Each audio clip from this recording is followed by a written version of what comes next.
मेरे प्यारे दोस्तों, कैसे हैं आप? उम्मीद है कि आप सभी लोग अच्छे होंगे और देश के लिए कुछ ना कुछ अच्छा कर रहे होंगे। दोस्तों, एक कहावत आपने सुनी होगी, मुंह में खून लग जाना।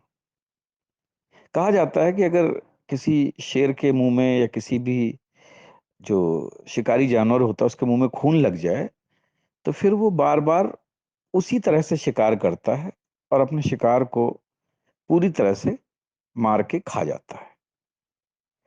कर्नाटक चुनाव से कांग्रेस के मुंह में खून लग गया है, या यूं कहिए कि अरविंद केजरीवाल की देखा देखी कांग्रेस को भी अब खून लग गया है। पहले हिमाचल में लगा, सत्ता मिली। इसके बाद कर्नाटक में आए, सत्ता मिली।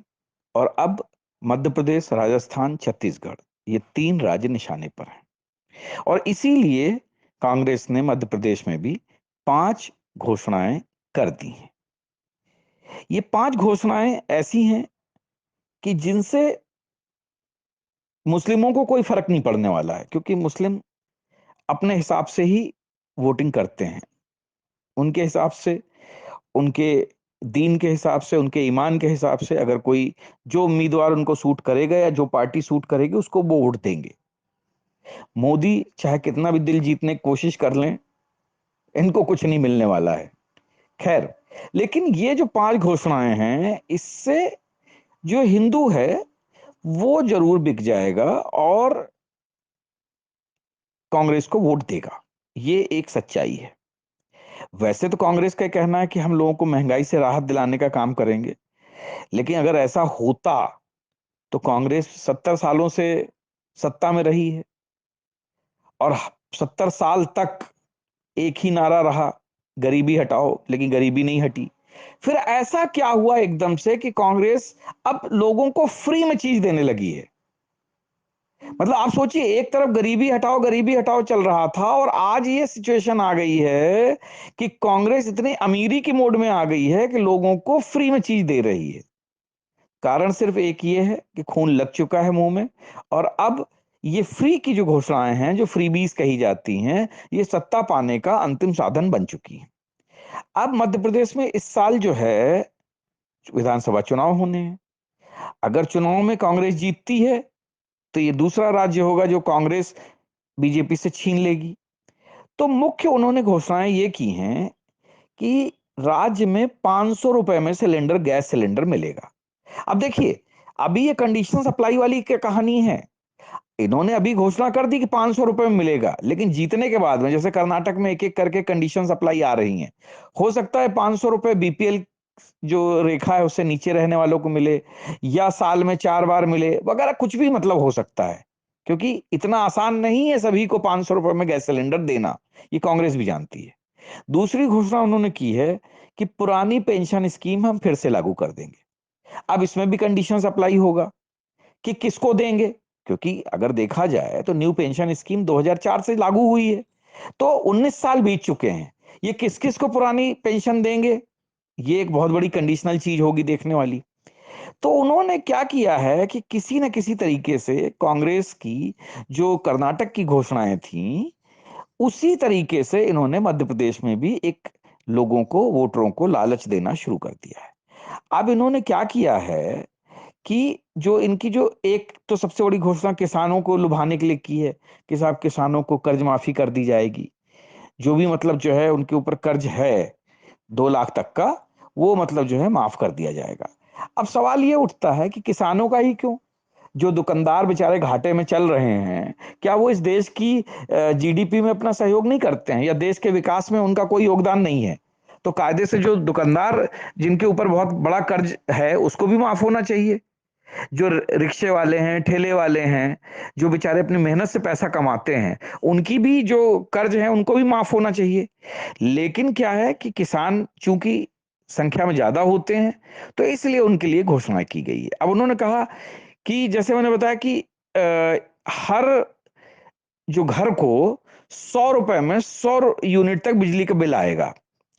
अब उससे ऊपर क्या होगा, वो कितने रुपए पर यूनिट होगा, ये एक कंडीशन सप्लाई वाला जो मुद्दा है। ठीक है।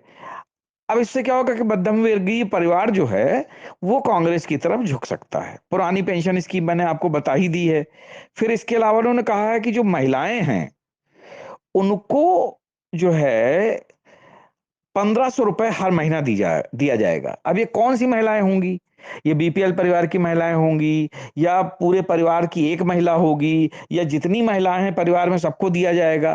तो ये सारी चीजें चुनाव जीतने के बाद ही डिक्लेयर होंगी। ये अभी क्या है, अभी ये एक जनरल घोषणाएं की गई हैं ताकि इसमें फंस के जितने भी लोग हैं वो कांग्रेस को वोट करें। अब देखना ये है कि ये इस प्रकार की घोषणाएं भारतीय राजनीति में कब तक टिकती हैं।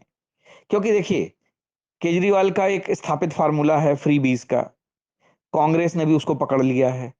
मुझे लगता है कि जो दूसरी पार्टियां हैं, चाहे वो बसपा हो चाहे सपा हो, उनको भी देर सवेरे इन योजनाओं को पकड़ना पड़ेगा। ठीक है, बिहार में ऑलरेडी जनता दल यूनाइटेड ने ये मुफ्त वाली योजनाएं पकड़ ली हैं। तो अब देखना यह है कि जैसे कि ये सारे राज्य हैं जो कि ऑलरेडी बहुत बड़े कर्जे के दौर से गुजर रहे हैं, अब यहां पर इन मुफ्त की घोषणाओं से कितना और कर्ज का बोझ बढ़ेगा, उसको कैसे ये कंपनसेट करेंगे, कितना ज्यादा टैक्स लगाया जाएगा, ये एक बड़े जो है कहते नहीं खोज का और बड़ी शोध का विषय रहेगा। क्योंकि कर्ज और विकास दोनों एक साथ नहीं चल सकता है। अगर आप लोगों को मुफ्त में चीजें बांटेंगी और इसके बाद सोचे कि विकास भी हो जाए, या फिर कांग्रेस की ये रणनीति रहेगी कि लोगों को फ्री में स्टेट में हम बांटेंगे, बाकी विकास के लिए तो केंद्र सरकार बैठी ही है, वो करेगी। तो देखते हैं कि इस पूरी जो जो ये स्कीमें चल रही हैं, इनको कैसे कांग्रेस सामंजस्य बिठाएगी, कैसे इसका सेंट्रल और वर्सेस जो स्टेट का जो है एक कॉम्बिनेशन बनेगा, और कैसे मतलब जो है इस तरीके की योजनाओं की फंडिंग होगी। ये बड़े मतलब जो है शोध का और बड़े ही आश्चर्य का विषय रहेगा। क्योंकि जहां तक मुझे मालूम है कि मुफ्त में किसी को भी कोई चीज नहीं दी जा सकती, और फिर राजनेताओं से कोई चीज मुफ्त में लेना ये तो नेक्स्ट टू इम्पॉसिबल है। और कांग्रेस अगर इतनी जनरस होके, इतनी लिबरल होके इस प्रकार की घोषणाएं कर रही है, ये वही कांग्रेस है जिसके राज्य में सबसे ज्यादा घोटाले हुए। ये वही कांग्रेस है जिसने 70 सालों तक जो गरीबी हटाओ का नारा दिया, और आज एकदम से गरीबी हटा के अमीरी की मोड में आ गई है और लोगों को फ्री में चीजें बांट रही है। तो थोड़ा आश्चर्य तो लगता ही है। खैर, अभी कर्नाटक में इस पूरी फ्रीबीज का क्या असर होगा, ये अगले 1-2 सालों में पता लगना शुरू हो जाएगा। हिमाचल में ऑलरेडी लोगों को झटके लगने शुरू हो चुके हैं। दिल्ली वाले वैसे भी त्राह त्राह कर रहे हैं। तो उम्मीद करते हैं कि आने वाले समय में इस चुनाव के बाद से, एमपी, राजस्थान और छत्तीसगढ़ के चुनाव के बाद से, इस पूरे देश की जो जो कहते नहीं पिक्चर है, वो पूरी तरीके से क्लियर हो जाएगी। और ये भी क्लियर हो जाएगा कि जनता मुफ्त में चीजें चाहती है, तो जाहिर है 2024 में कांग्रेस को लेके आएगी। और अगर जनता को लगता है कि नहीं, हमें विकास की राजनीति चाहिए, देश का सशक्तिकरण चाहिए, देश में मतलब जो है इस तरीके की मुफ्तखोरी नहीं लागू होनी चाहिए, तो फिर वो दूसरे ऑप्शंस चुन सकती है। तो चलिए देखते हैं क्या होता है हमारे देश का हाल। जय हिंद, जय भारत।